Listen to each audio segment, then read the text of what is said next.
ulan. Ito ng ganti ng ating Panginoon. Parang bagyo na. Yan, ganun kalakas.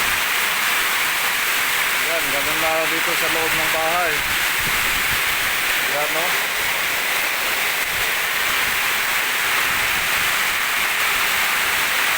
Yan, ganun kalupit ang ano, parang pangalawang ulan pa po natin, pero parang bagyo na.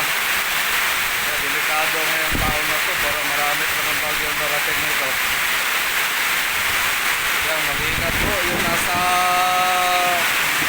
mababang lugar.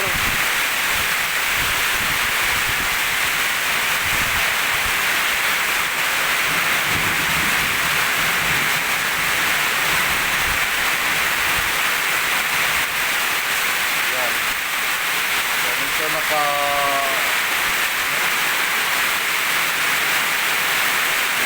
ano kalakas ang hangin at ulan.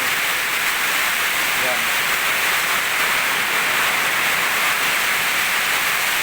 Ito yung terrace ko sa taas. Yan.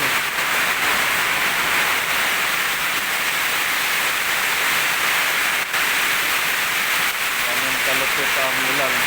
Ayan.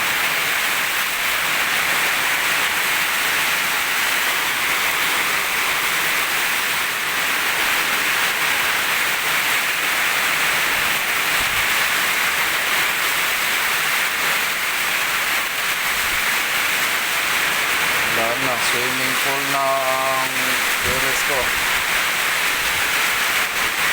Yan, medyo na bali na mga sanga ng aking avocado.